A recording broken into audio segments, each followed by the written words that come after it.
prema pradayate Krishnaya Krishna Chaitanya Namni Gaurapre Namaha Namo Mahavananyaya Krishna prema pradayate Krishnaya Krishna Chaitanya Namne Gauratvishe Namaha Harinama Harinama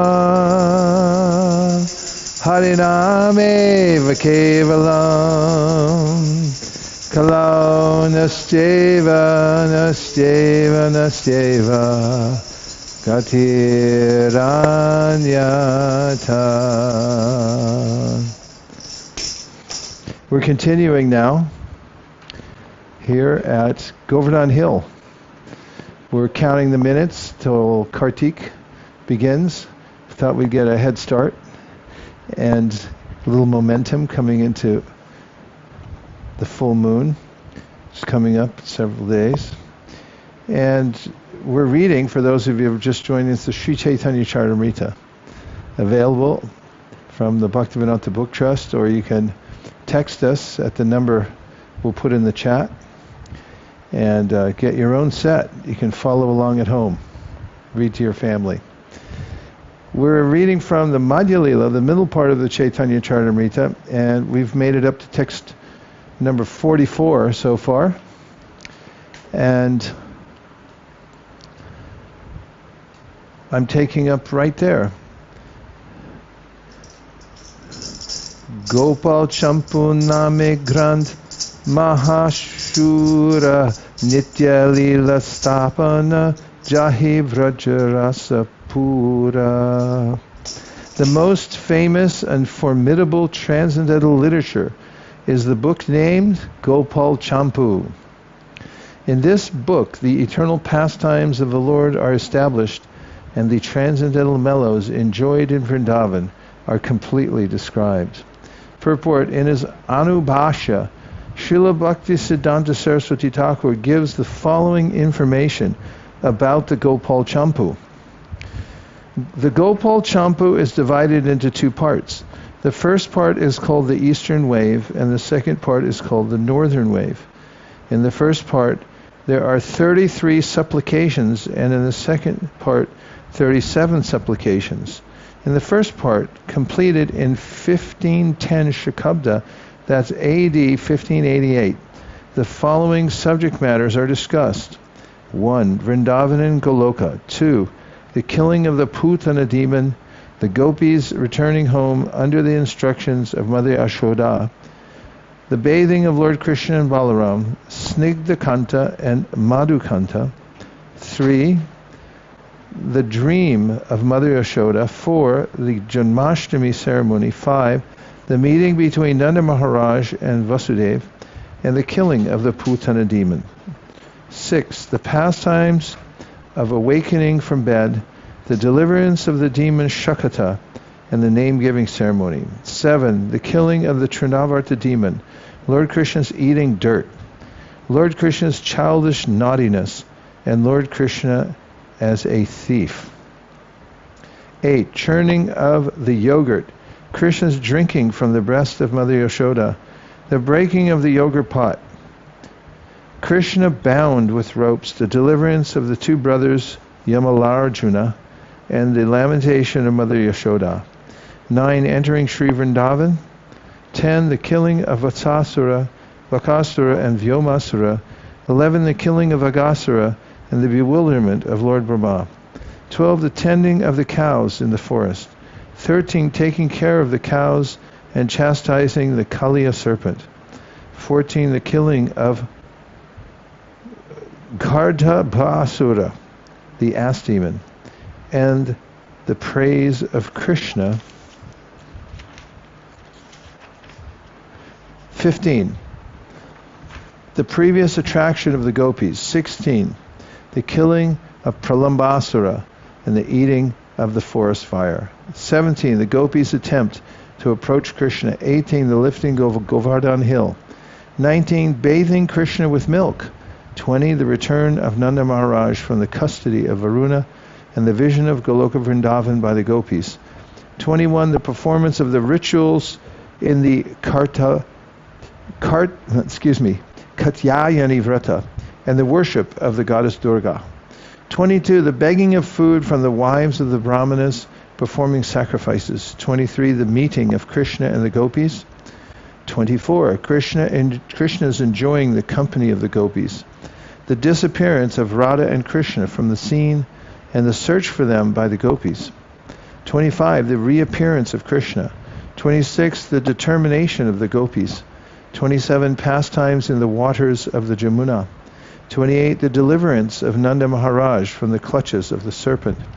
29, various pastimes in solitary places. 30, the killing of Shankachuda and the Hori. 31, the killing of Varushtasura. 32, the killing of the Keshi demon. 33, the appearance of Sri Narada Muni, and a description of the year in which the book was completed. In the second part, known as Uttara Champu, the following subject matters are discussed. 1, attraction for Vrajabhumi. 2, the cruel activities of Akrura. 3, Krishna's departure from Mathura. 4, a description of the city of Mathura. 5, the killing of Kamsa. 6, Nanda Maharaj's separation from Krishna and Balaram. 7, Nanda Maharaj's entrance into Vrindavan without Krishna and Balaram. 8, the studies of Krishna and Balaram. 9, how the son of the teacher of Krishna and Balaram was returned. 10, Uddhava's visit to Vrindavan. 11, Radharani's talking with the messenger bumblebee. 12, the return of Uddhava from Vrindavan. 13, the binding of Jarasandha. 14, the killing of the Yavana Jarasandha. 15, the marriage of Balaram. 16, the marriage of Rukmini.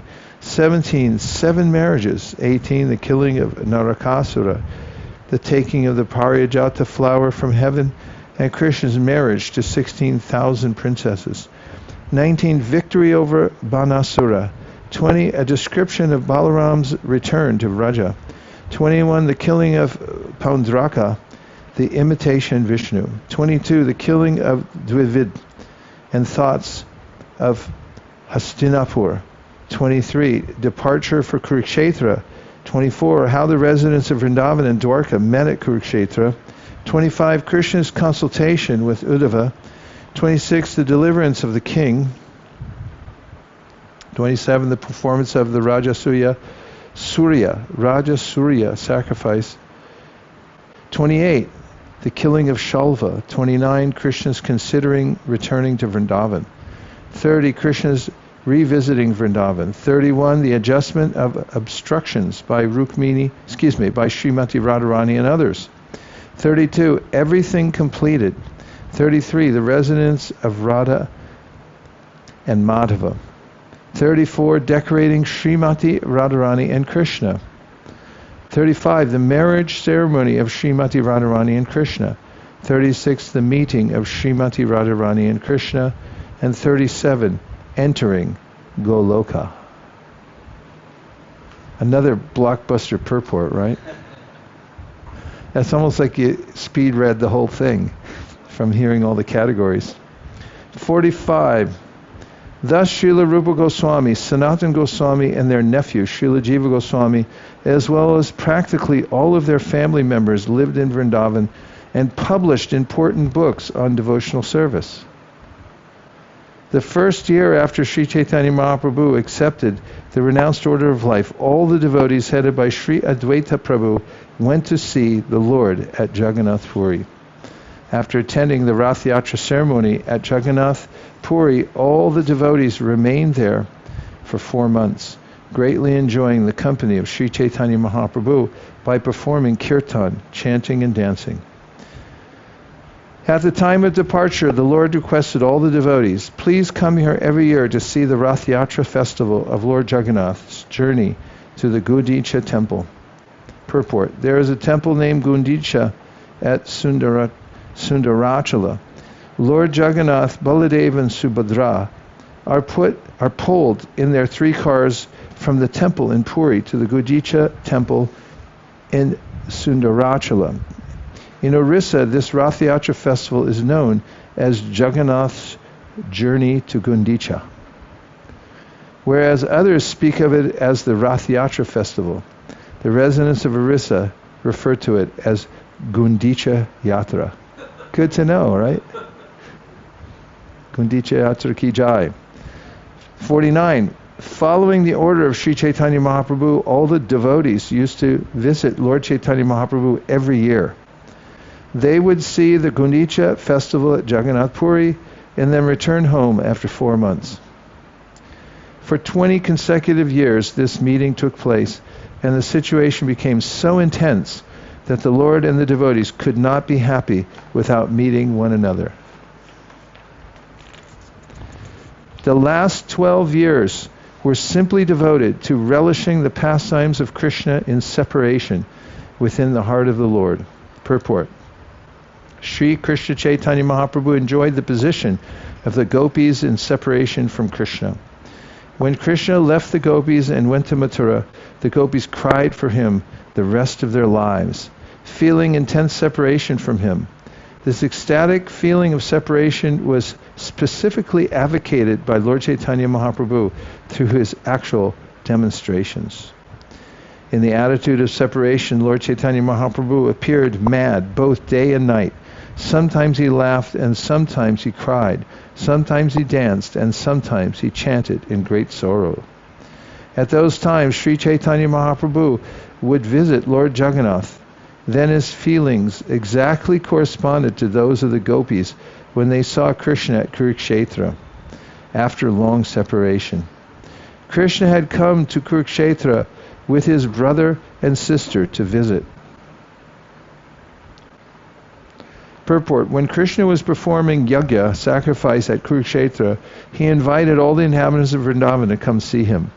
Lord Chaitanya's heart was always filled with separation from Krishna, but as soon as he had the opportunity to visit the Jagannath temple, he became fully absorbed in thoughts of the gopis who came to see Krishna at Kurukshetra.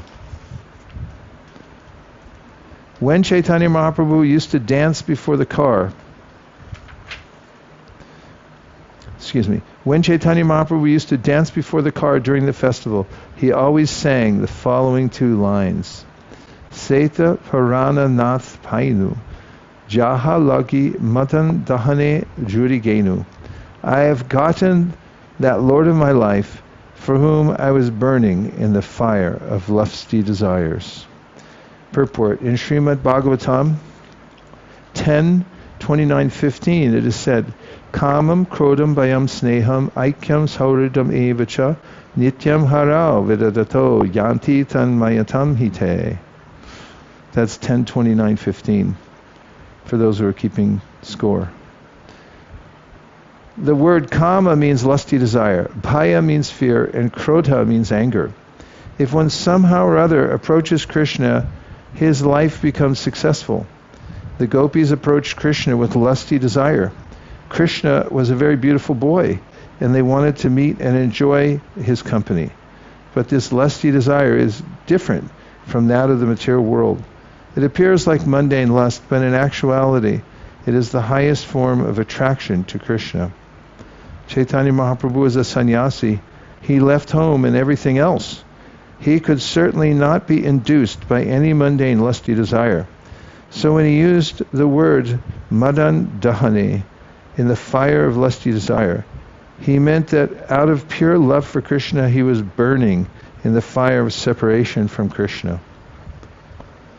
Whenever he met Jagannath, either in the temple or during the Rath Yatra, Chaitanya Mahaprabhu used to think, now I have gotten the Lord of my life and soul.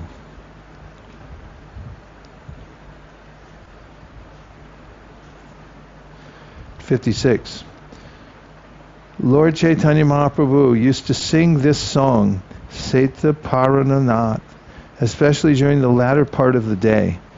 And he would think, let me take Krishna and go back to Vrindavan. This ecstasy was always filling his heart. Purport. Being always absorbed in the ecstasy of Srimati Radharani, Sri Chaitanya Mahaprabhu felt the same separation from Krishna that Srimati Radharani felt when Krishna left Vrindavan and went to Mathura. This ecstatic feeling is very helpful in attaining love of God in separation. Sri Chaitanya Mahaprabhu has taught everyone that one should not be overly anxious to see the Lord, but should rather feel separation from Him in ecstasy. It is actually better to feel separation from Him than to desire to see Him face to face.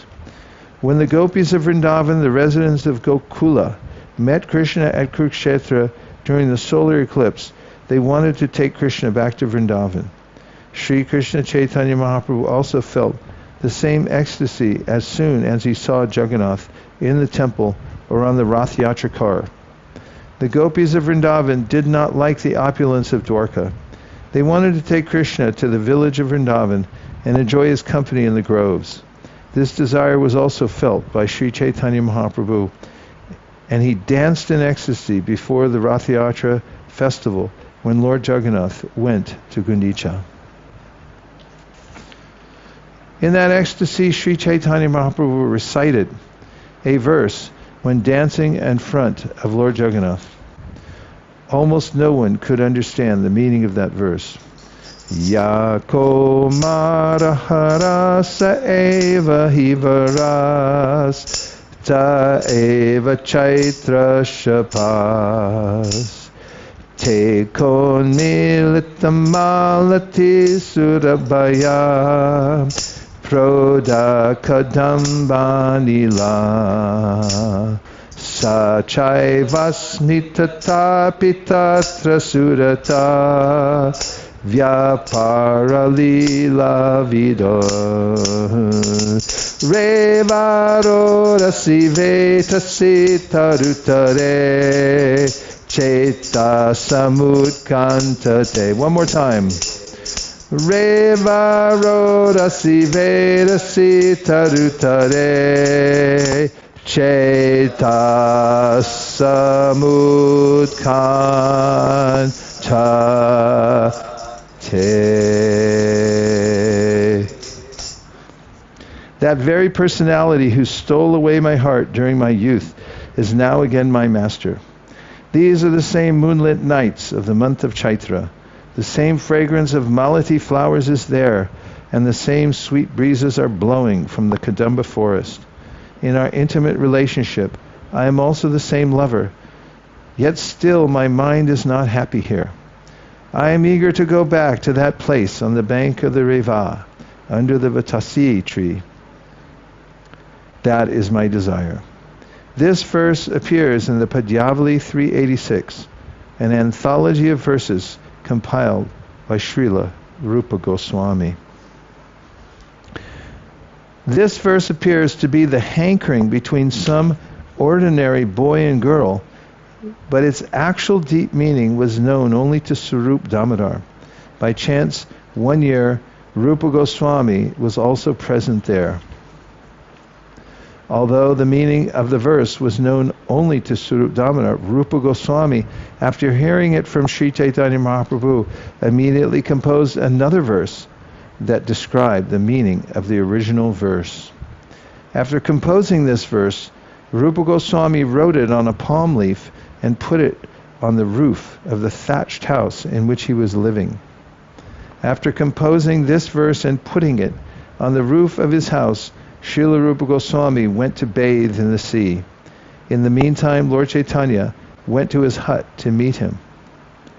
To avoid turmoil, three great personalities, Haridas Thakur, Srila Rupa Goswami, and Srila Sanatana Goswami, did not enter the temple of Jagannath. Purport.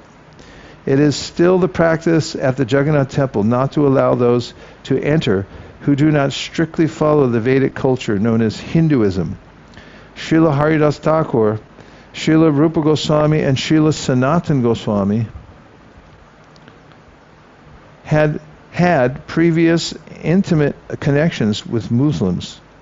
Haridas Thakur had been born in a Muslim family, and Srila Rupa Goswami and Srila Sanatana Goswami, having given up their social status in human society, had been appointed ministers in the Muslim government. They had even changed their names to Dabir Khas and Sakara Malik. Thus they had supposedly been expelled from Brahminical society. Consequently, out of humility, they did not enter the temple of Jagannath, although the personality of Godhead Jagannath, in his form of Sri Chaitanya Mahaprabhu, personally came to see them every day. Similarly, the members of this Krishna consciousness society are sometimes refused entrance into some of the temples in India. We should not feel sorry about this as long as we engage in chanting the Hare Krishna mantra.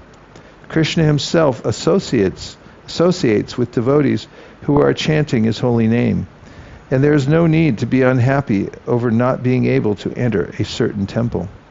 Such dogmatic prohibitions were not approved by Sri Chaitanya Mahaprabhu. Those who were thought unfit to enter the Jagannath temple were daily visited by Chaitanya Mahaprabhu, and this indicates that Chaitanya Mahaprabhu did not approve of the prohibitions. To avoid unnecessary turmoil, however, these great personalities would not enter the Jagannath temple. Every day Sri Chaitanya Mahaprabhu used to see the Upalabhog ceremony at the temple of Jagannath, and after seeing this he used to go visit these three great personalities on his way to his own residence. Purport. Upalabhog is a particular type of offering performed just behind the Garuda Stamba on a stone slab. That stone slab is called the Upala. All food is offered within the temple room just below the altar of Jagannath. This bhoga, however, was offered on the stone slab within the vision of the public. Therefore it is called Upalabhog. If one of these three was not present, he would meet the others. That was his regular practice. When Sri Chaitanya Mahaprabhu went to the residence of Srila Rupa Goswami, he accidentally saw the palm leaf on the roof, and thus he read the verse composed by him. After reading the verse, Sri Chaitanya Mahaprabhu went into an ecstatic mood. While he was in that state, Srila Rupa Goswami came and immediately fell down on the floor like a rod. Purport. The word danda means rod or pole.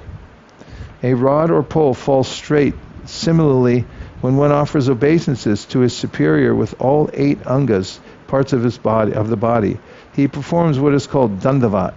Sometimes we only speak of dandavats, but actually do not fall down. In any case, dandavat means falling down like a rod before one's superior. 68. When Rupa Goswami fell down like a rod, Sri Chaitanya Mahaprabhu got up and gave him a slap. Then, taking him on his lap, he began to speak to him. No one knows the purport of my verse, Chaitanya Mahaprabhu said. How could you understand my intention? Saying this, Lord Chaitanya bestowed various benedictions upon Rupa Goswami, and taking the verse, he later showed it to Swarup Damodar, Swarup Goswami. Having shown the verse to Swarup Damodar with great wonder, Chaitanya Mahaprabhu asked him how Rupa Goswami could understand the intentions of his mind.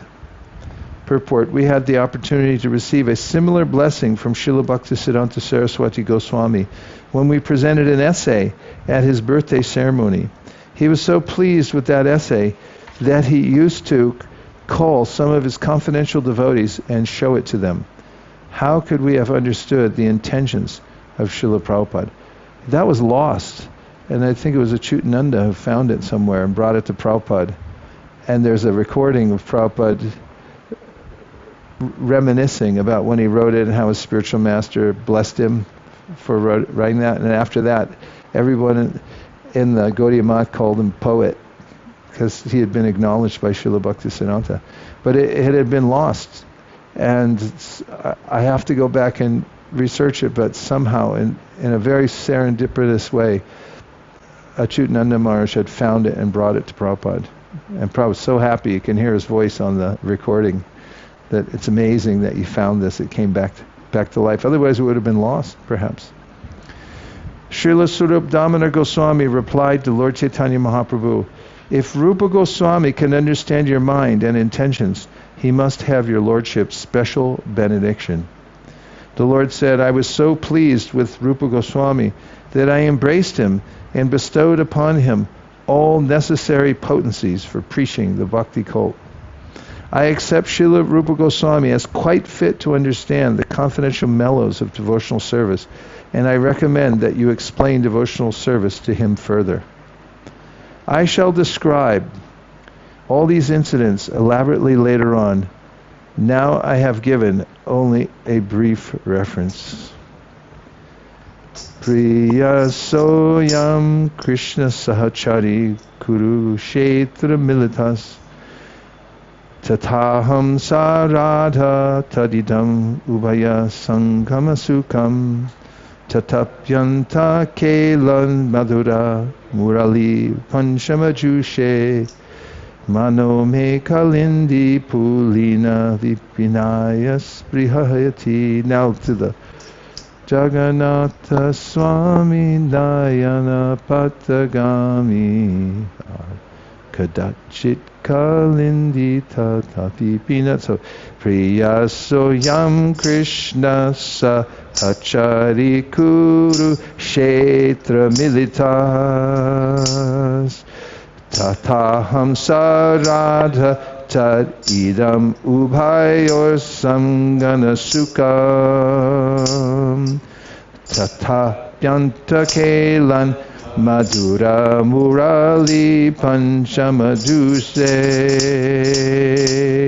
mano me kalindi pulina vipinaya sprihayati mano me kalindi pulina vipinaya sprihayati.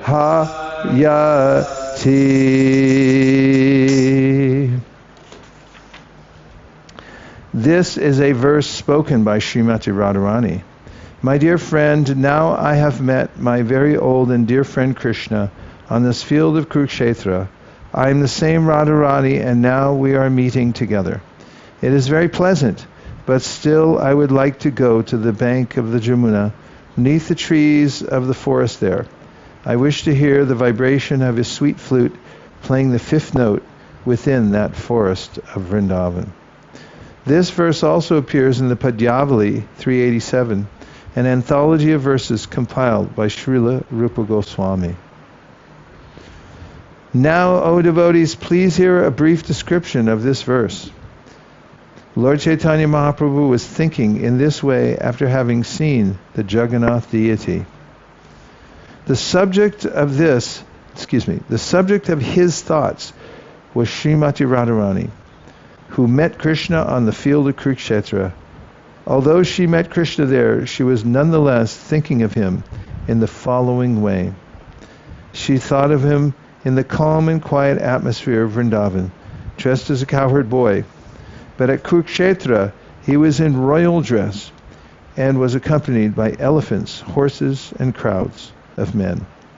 Thus the atmosphere was not congenial for their meeting. Thus, meeting with Krishna and thinking of the Vrindavan atmosphere, Radharani longed for Krishna to take her to Vrindavan again to fulfill her desire in that calm atmosphere. Ahushchate nalina nava padaravindam yogeshwarar hridi vichintya magada bodha samsara kupa patito taranava lambam geham jusham apimanas udayat sadhana. The gopis spoke thus: Dear Lord, whose navel is just like a lotus flower, your lotus feet are the only shelter for those who have fallen into the deep well of material existence. Your feet are worshipped and meditated upon by great mystic yogis and highly learned philosophers. We wished that these lotus feet may also be awakened within our hearts, although we are only ordinary persons engaged in household affairs. Purport: this is a verse from Srimad Bhagavatam 1082-48. The gopis thought, Dear Lord, if your lotus feet again come to our home in Vrindavan, our desires will be fulfilled. Purport: in his Anubhashya, Srila Bhaktisiddhanta Saraswati Thakur comments, the gopis are purely engaged in the service In his Anubhashya, Srila Bhaktisiddhanta Saraswati Thakur comments, the gopis are purely engaged in the service of the Lord without motive. They are not captivated by the opulence of Krishna, nor by the understanding that he is the Supreme Personality of Godhead. Naturally, the gopis were inclined to love Krishna, for he was an attractive young boy of Vrindavan village. Being village girls, they were not very much attracted to the field of Kurukshetra, where Krishna was present with elephants, horses, and royal dress. Indeed, they did not very much appreciate Krishna in that atmosphere. Krishna was not attracted by the opulence or personal beauty of the gopis, but by their pure devotional service. Similarly, the gopis were attracted to Krishna as a cowherd boy, not in sophisticated guise. Lord Krishna is inconceivably powerful. To understand him, great yogis and saintly persons give up all material engagements and meditate upon him. Similarly, those who are overly attracted to material enjoyment, to enhancement of material opulence, to family maintenance, or to liberation from the entanglements of this material world take shelter of the Supreme Personality of Godhead. But such activities and motivations are unknown to the gopis. They are not at all expert in executing such auspicious activities. Already transcendently enlightened, they simply engage their purified senses in the service of the Lord in the remote village of Vrindavan. The gopis are not interested in dry speculation, in the arts, in music, or other conditions of material life. They are bereft of all understanding of material enjoyment and renunciation. Their only desire is to see Krishna, return, and enjoy spiritual, transcendental pastimes with them. The gopis want him simply to stay in Vrindavan, so that they can render service unto him for his pleasure.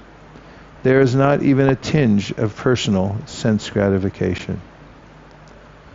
In one verse, Srila Rupa Goswami has explained the confidential meaning of the verse of Srimad Bhagavatam for the understanding of the general populace. The gopis continued, Dear Krishna, the fragrance of the mellows of your pastimes is spread throughout the forests of the glorious land of Vrindavan, which is surrounded by the sweetness of the district of Mathura. In the congenial atmosphere of that wonderful land, you may enjoy your pastimes, with your flute dancing on your lips, and surrounded by us, the gopis, whose hearts are always enchanted by unpredictable ecstatic emotions. Unpredictable ecstatic emotions. This is a verse from the Lalita Madhava, 1038, by Srila Rupa Goswami. We go to 1 or to 130? Yikes. In this way, when Sri Chaitanya Mahaprabhu saw Jagannath, he saw that the Lord was with his sister Subhadra and was not holding a flute in his hand. Absorbed in the ecstasy of the gopis, Lord Chaitanya Mahaprabhu wished to see Jagannath in his original form as Krishna, the son of Nanda Maharaj, standing in Vrindavan and appearing very beautiful, his body curved in 3 places. His desire to see that form was always increasing. Just as Srimati Radharani talked inconsistently with a bumblebee in the presence of Uddhava, Sri Chaitanya Mahaprabhu, in his ecstasy, talked crazily and inconsistently day and night. Purport. This Unmada madness is not ordinary madness. When Sri Chaitanya Mahaprabhu talked inconsistently, almost like a crazy fellow, he was in the transcendental ecstasy of love. In the highest transcendental ecstasy, there is a feeling of being enchanted by the presence of the enchanter. When the enchanter and the enchanted become separated, mohana, or bewilderment, occurs. When so bewildered due to separation, one becomes stunned, and at that time, all the bodily symptoms of transcendental ecstasy are manifested. When they are manifest, one appears inconceivably crazy. This is called transcendental madness. In this state, there is imaginative discourse, and one experiences emotions like those of a madman.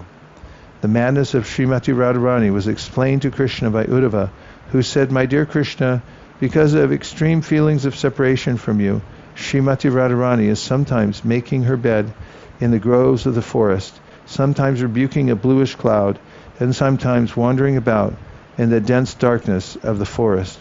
Thus she has become like a crazy woman." We just have a couple of minutes to share a reflection. If somebody has one, I can see you all now in the outer world. Yes, please go ahead. You can receive a microphone. Hare Krishna. You were just reading that the gopis just wanted to please Krishna without any tinge of personal desire for their own enjoyment. And to me, that's always very difficult to understand. I was wondering if you could maybe say something about that, because the whole reason why we serve Krishna, because there is a relationship, and there is a relationship of ananda, of bliss too. So it's a little bit difficult for me to understand. Well, Shukadev talks of in the 10th canto, 14th chapter, near the end, about our relationship, our ontological relationship with Krishna. He says, Atmanam, Atmanam, Akilatmanam. And he says, Krishna is the soul of our soul.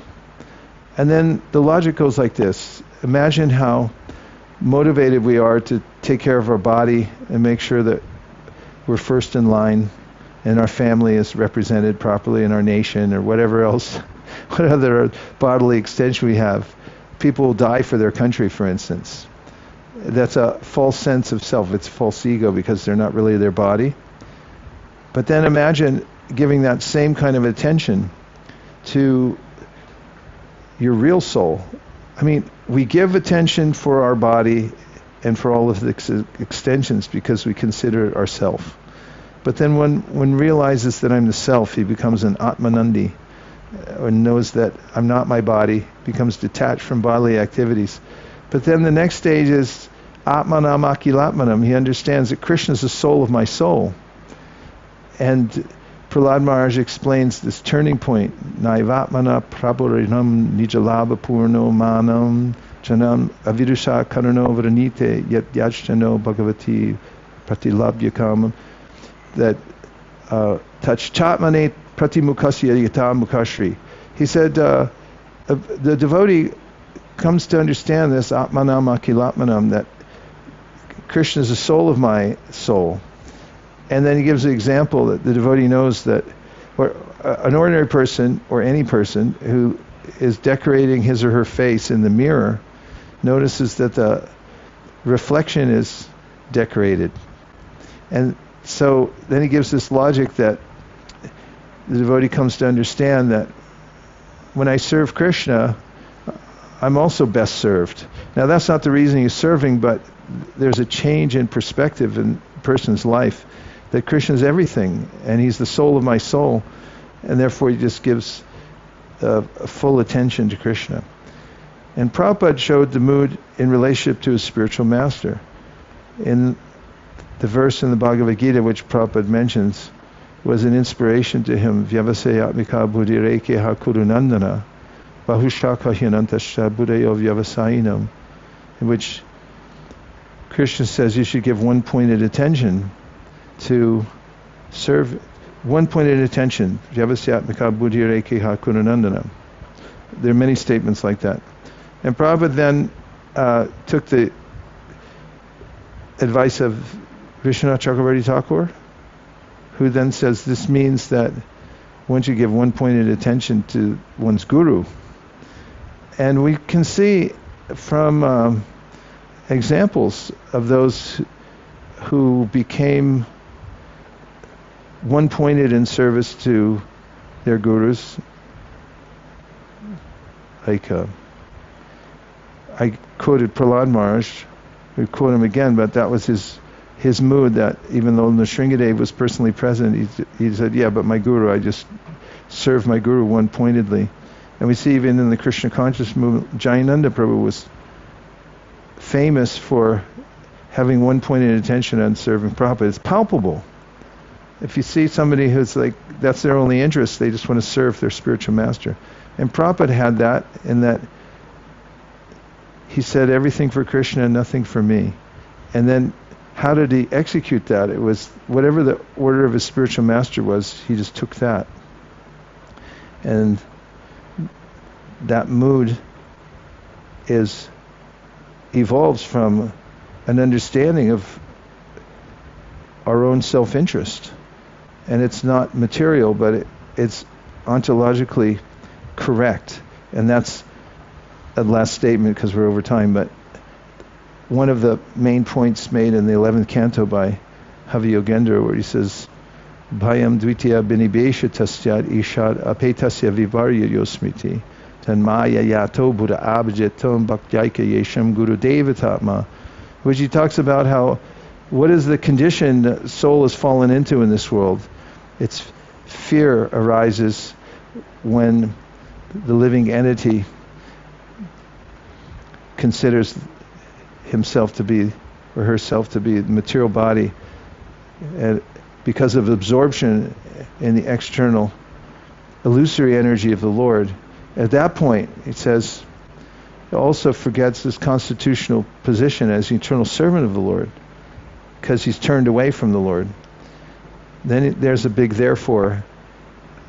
And before that he says, in that bewildered, fearful state, he forgets his constitutional position.